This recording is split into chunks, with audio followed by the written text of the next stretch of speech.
Hey y'all, this is Ryder Ryan. I'm back, and I wanted to use today's video to talk about, um, I don't know, uh, like an expanded analogy.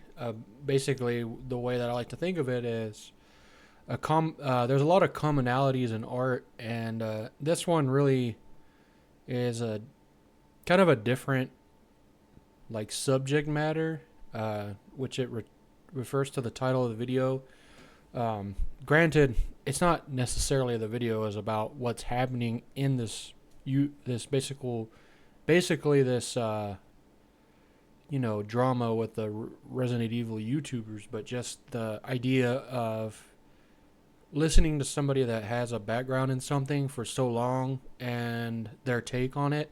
It really just kind of made me think about things, and then like those thoughts kind of cascaded and cascaded and cascaded, and eventually I came up with this idea to just like kind of reference the idea of this video. But anyway, for those who don't know, I love Resident Evil games, and I spend a lot of time playing them. I used to like watching people do like challenge runs and speed runs and stuff, but I try to partake in those things a little bit, but then I immediately found out how much time and effort it takes to do those things, so I gave up pretty quickly. But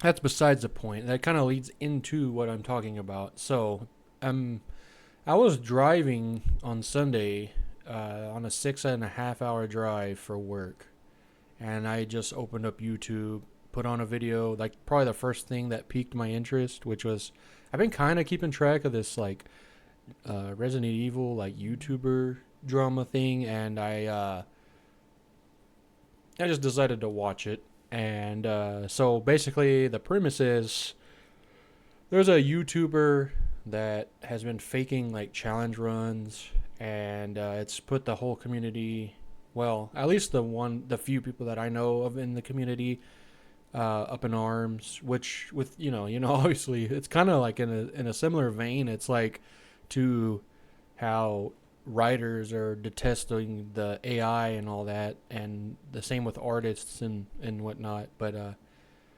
anyway, the idea of the video was to kind of illustrate the point, by reacting to an apology video, which was kind of like in jest. Like this guy responded to his criticism in jest, and it kind of, I don't know. I guess it depends on how connected you are with that form of discipline and that form of um,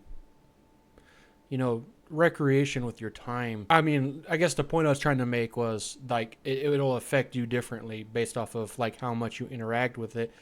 But really, the explanation by the guy that was watching and reacting to the apology, which I'll leave the video and link in the description, but it's the author was Bawkbasoup, somebody that I used to watch quite a bit, do like challenge runs and stuff, and speed running and playing back to back Resident Evil, marathons and all that. I was always like a nerd of all that, but he kind of makes a really, really great point about like just anything in general that requires a mastery of something.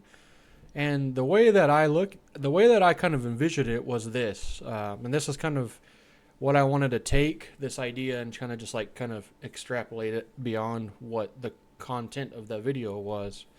He talks about how just the content that this guy was faking takes, him, he makes it look effortless. It takes him like a day to like maybe film, everything, 12, 14, 15 hours of film footage, whatever, and then turn around the next day, edit it, and then maybe another day of just getting it ready for posting.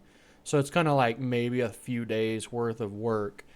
But for other people that actually, do those challenge runs, they spend like 6 months, a year and a half just running the same game over and over and over, watching the same cutscenes over and over and over. And like for somebody to do that day in and day out, and then like what we as viewers that don't partake in that, granted, I think like some of the YouTubers will like live stream their attempts and all that, and kind of like narrate what they're doing and their ideas and their pathing and all that.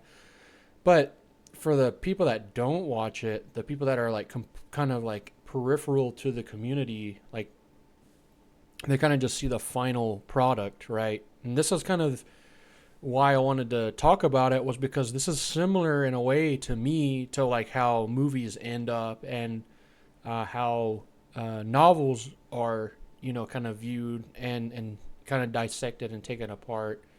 And obviously, there's different levels of skill.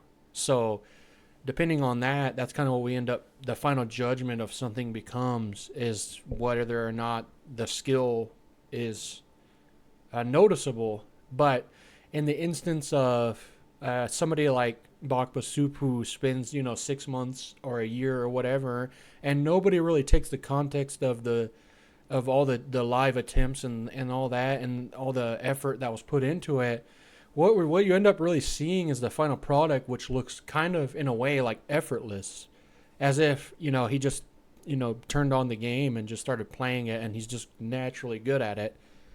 And that takes away a lot of the hard work and dedication that went into it.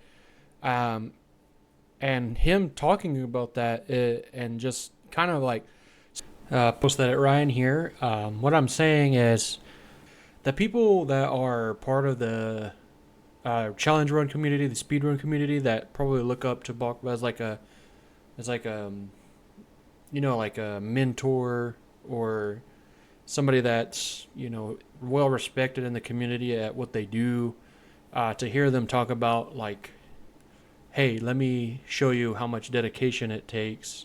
I practiced this 6 months, 7 months straight, until I feel like I'm ready to tackle this challenge or whatever. I think it's just respectable in the sense that like it gives you that look behind the curtain. I'm not saying that this guy's my hero or anything by any measure. It's not. I like him a lot. He's really enjoyable to watch. But the idea isn't. It's like if you looked up to somebody in any form of art or any form of engagement in entertainment, if you look up to them and you say, and you only see that effortlessness, you don't see the behind the scenes, and then that person comes out and tells you, a little bit about what it takes to get there, to get to that level of mastery of something, then you start to, it really puts into perspective, like, oh, like, you're not just good at stuff, and I think the misconception for me growing up, and I was always a big music nerd, and I even attempted to play guitar at one point when I was younger, that I touch the guitar and just think, you got to be good. You got to be born good. But little do I know, like the physicality that I talked about is you got to really practice. You got to put time into it. And, the one thing I would say is the final product always ends up looking like as if you just, kind of made your way through it and you just did it effortlessly because you're just talented. But in reality, you spent like hours and days toiling away trying to perfect whatever it is that you're working on. A similar avenue to explore in that sense would be like for a YouTuber, they have a vision and a way of expressing themselves within this challenge run community. This extends to like Mario. This extends to like Pokemon. This extends to Legend of Zelda speedrunning. All those various avenues in which I've watched all those things, and how much time and effort it takes to basically sit down and just constantly, bang your head against a wall. To add on to this, I just want to say like that number of hours that you put towards actually producing the content, because it's like the dedication of that alone is enormous and massive as an undertaking. Imagine if you added more layers to that. So like for instance, like to put it into perspective, like for like maybe like a musician in a band, that's successful. Think about how hard of an idea that is. So you have to have a drummer, a guitar player, a bass player, a singer, and then whatever else that goes into it. Everybody has to have that same drive. Everybody has to have that same will to do this disciplinary training to get themselves to that level. And they all have to have the same goal, the same desire, the same unique effect to come together. And I think that's the same thing for YouTube. Like, obviously, your editor, like for the a video editor, would be very similar. Like, they probably know what you like and how you like things, but they're all naturally, artistically, you're going to want to inject what you like into something as well. And that ends up becoming, I mean, I don't know because I don't have an editor, but I would just think that you'd probably work together and try to find like a balance to put a product out that you are both proud of. And I think that goes the same for writing a novel.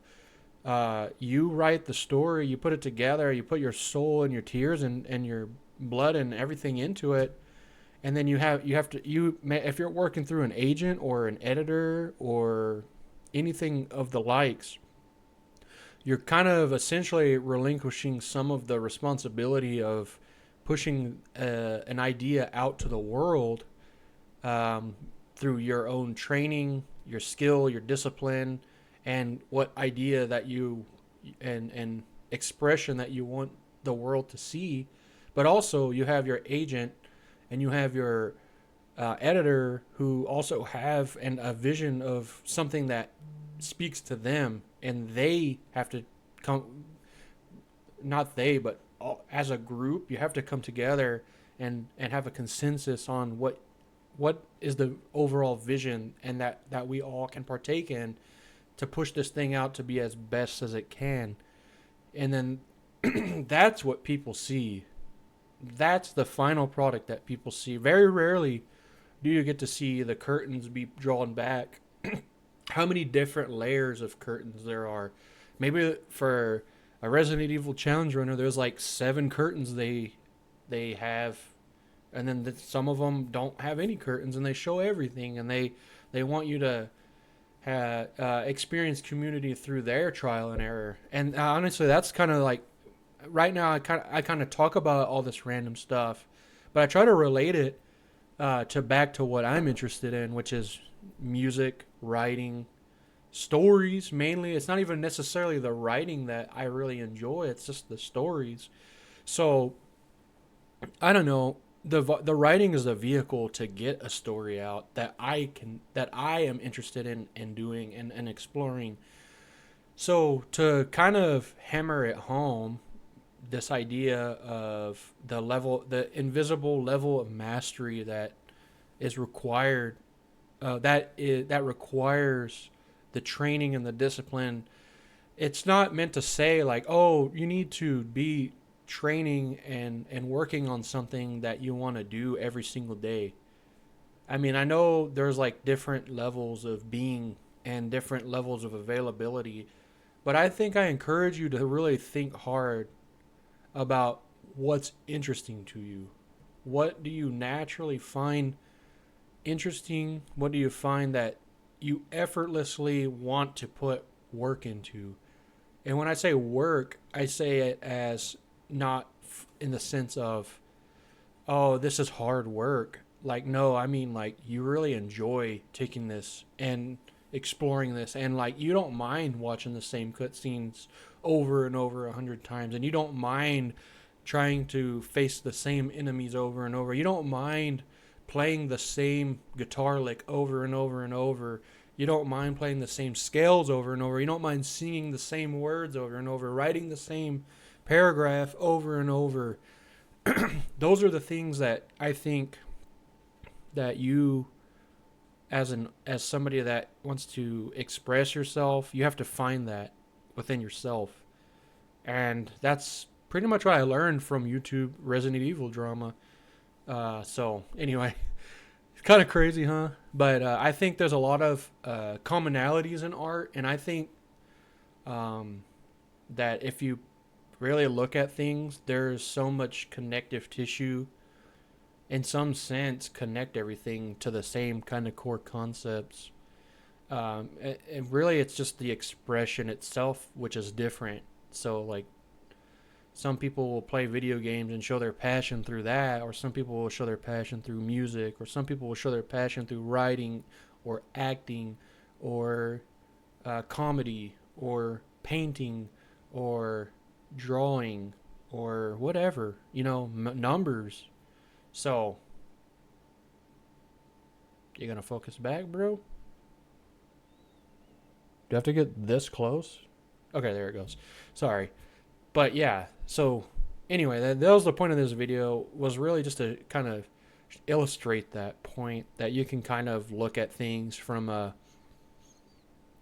outward perspective as a, hey, this guy's like just freaking good at something, and then interiority of the person that's doing the thing is realistically putting like hours and days into something because they're passionate about it and they love it and they would do anything in the world to show you guys that passion.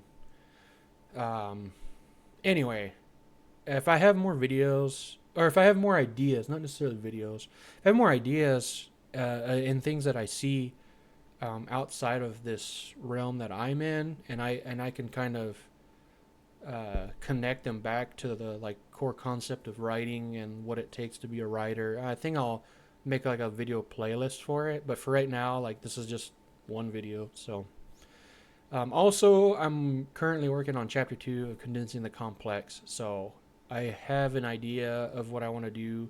I think I'm going to explore POV right now, and then I think for chapter 3, I'm going to explore character voice. So I think it feels good to do POV first and then character voice. And also, I have an idea.